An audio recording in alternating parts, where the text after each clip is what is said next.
How many kids right now are missing from the southern border? How many would you say?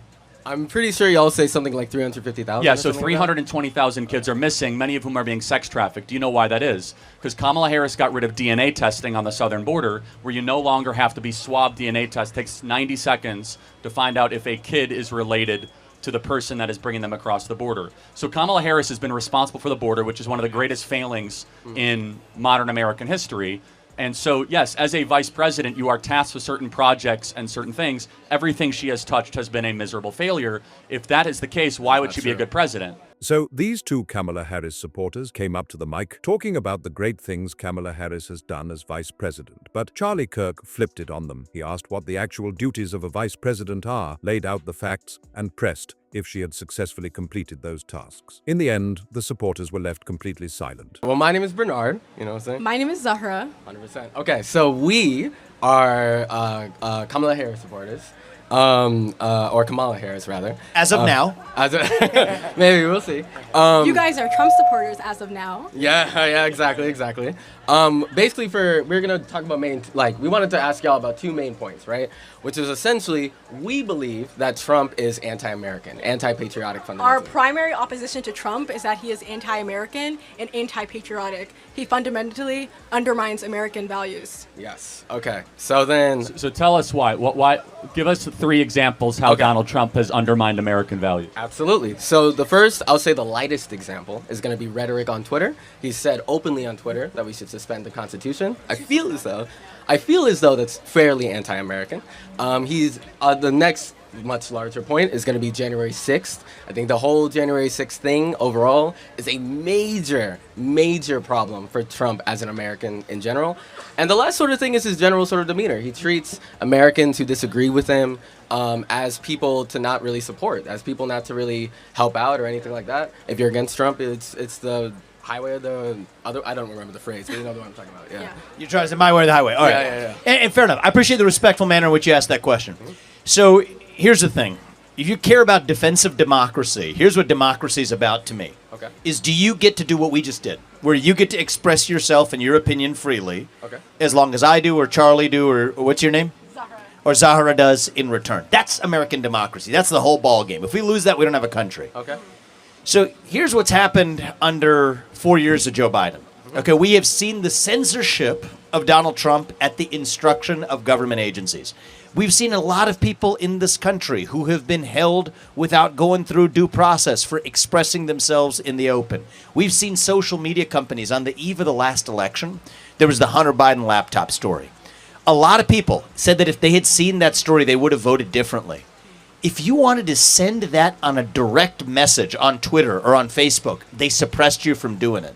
That's not democracy. That's the stuff of banana republics. That's the stuff of third world nations. And so my view is you don't have to agree with 100% of what Donald Trump says to vote for him, and you don't have to agree with 100% of what Kamala Harris says to vote for her too. I'll apply the same standard. But what we want in this country is the basic rules of the road where if you have an opinion, you get to express it without the government censoring you along the way. So when you think about what's anti-American, there's nothing more anti-American than censorship. And if you look at which person was more responsible for censorship, was it Biden-Harris or was it the Donald Trump administration? It's not even close. And that's why I'd encourage you to change your mind. The two Kamala Harris supporters claimed Trump was anti-American, pointing to his tweets January 6th and how he treats opponents. But Charlie Kirk pushed back, saying real democracy means free speech. And under Biden and Harris, that's exactly what's been attacked. From censoring Trump to silencing the Hunter Biden laptop story, Charlie argued there's nothing more anti-American than censorship. His challenge to them was simple: rethink your position. I do want to ask, though, you say you're supporting Kamala Harris. Can you, either of you, tell me what you think her greatest accomplishment is? Yeah, so, I mean, there's a few. Oh, yeah. Do you want to go first or do you want me? Wait, before we answer that question, I guess I feel like our question wasn't sufficiently responded to or answered. It feels as though you guys pivoted. What is the question? The question is, why do you think that... Okay, so you said he wanted to suspend the Constitution. Did he to do repeal that the when he was president? No, he did not. But Okay, so then why would he do it again when he was president again? So what evidence do you have that Donald Trump would ever suspend the Constitution? Do you think that it is legitimate to be concerned about as an American citizen for for a potential presidential candidate, a former U.S. president, to threaten to suspend the He, U.S. he, Constitution? he never has. If- You're misquoting him, but let's just look at what he did, not just rhetoric. Can you give me one instance where he suspended the Constitution when he was president? I mean, he wanted to suspend. I don't know if you want to count it as the Constitution, but again, January 6th. All right, let's talk about January 6th. What Yeah. happened on January 6th? Well, yeah, it's a long sort of buildup where Donald Trump was working with most of his former staff, including Mike Pence and all the others, to try to get a sort of slate of fake electors to then go up to the Capitol, get a large group of Trump supporters to be really, really riled up. Hopefully they delay the certification of the vote enough so that Mike Pence can break the ECA, and therefore Donald Trump wins by getting these fake electors through that sort of meet.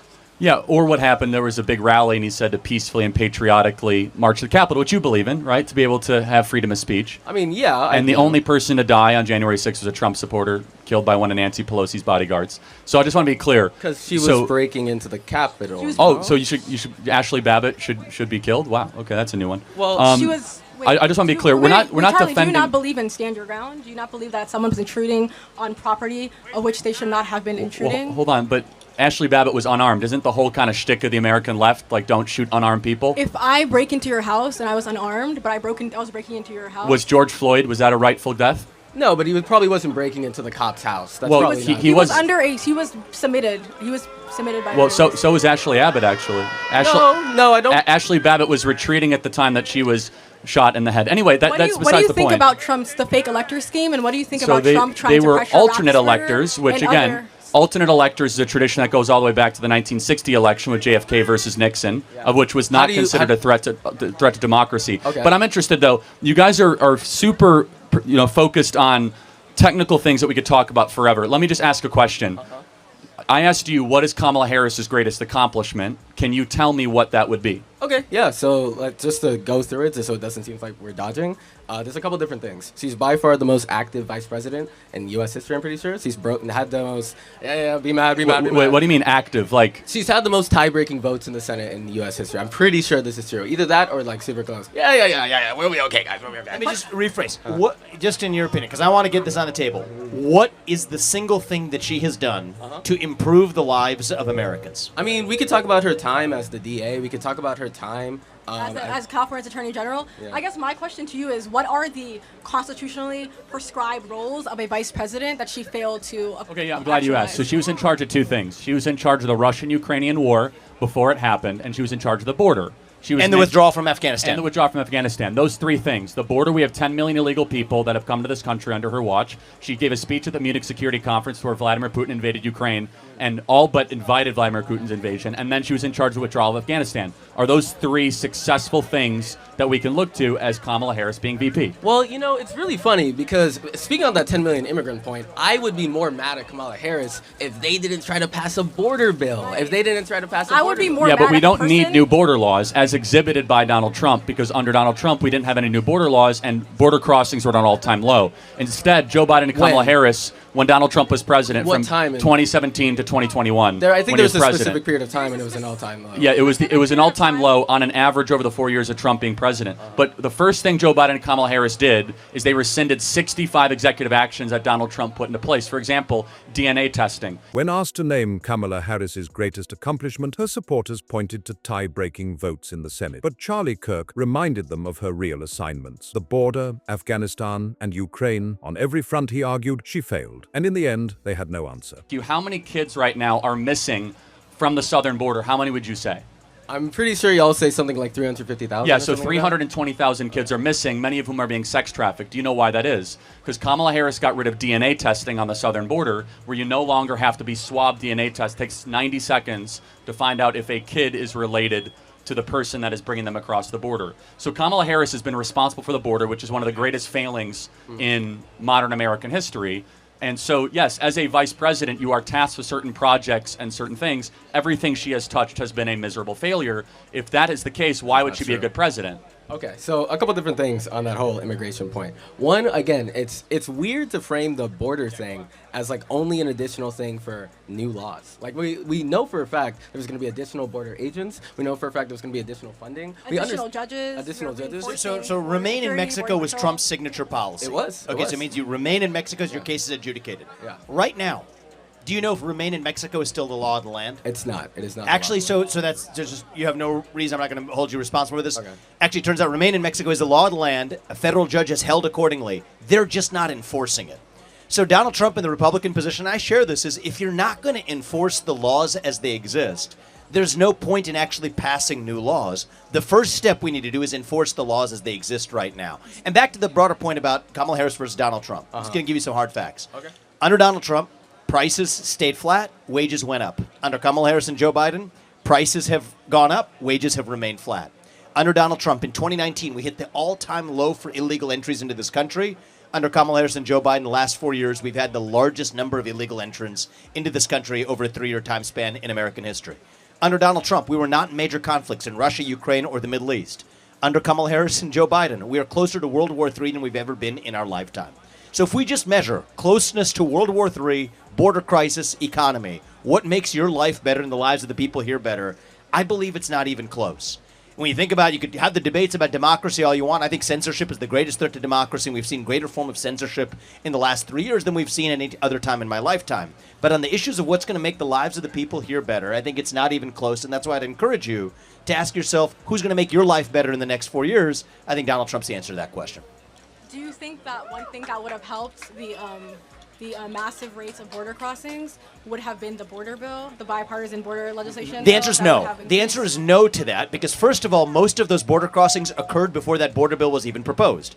What would have helped was actually enforcing the laws as they exist, re-implement remain in Mexico, complete the actual construction of the border wall, and then stop funding federal sanctuary cities where our own taxpayer money is creating the incentives for those illegal migrants to cross. That didn't happen under Trump. It's happening under Biden and Harris. I don't mean to interrupt, but super quick. The border bill would have said it was permissible to have 5,000 people crossing the border a day. It's correct. It's in the language of the bill. It was saying 5,000 people. At the point at which 5,000 Yeah, so people if it's- crossed, they would have shut down the border. Right, so if it's 4,999, you don't shut down the border? That's pretty insane, right? Also, wait, but also very, very quickly. How about this? You should shut down the border with one person crossing the southern border. Also, wait, just to be very, very clear, when we say, all right, buddy. When we say crossing, right, we understand that most of the immigration that's coming in right now is not just randomly borders crossing people. It's usually asylum seekers, right? Well, no, it's actually cartel-smuggled, cartel-sponsored, fraudulent asylum claims. I encourage you to go down to the border and see it yourself. The cartel will take someone from any, what Pakistan, India, 135 countries. They'll quote-unquote claim asylum after they pay the cartel $10,000. 90% of all people that cross the border are pseudo-slaves by the cartels, basically. So you think 9 million of the undocumented, like the immigrants that have come in, are all illegal? No, Is that what you're they're all illegal because we know it to be true. It's not the question. They're fraudulent. They're defrauding the American immigration system is what they're doing. Wait, so you're saying that there is sufficient proof? Please talk in the mic. You're saying that there is sufficient proof that claims that the 9 million people who crossed the border, weren't, I guess, official asylum seekers? Yes, I mean, so for example, what is the asylum claim if you're coming from Germany? North Korea, Yeah. actually. So there's an interesting case. So I went down to the southern. I'll tell you two personal facts, all right? I went down to the southern border. The day before I got there, there was 2 men who came from Lebanon, crossed the southern border, smuggled across. They, in that case, caught the 2 of them.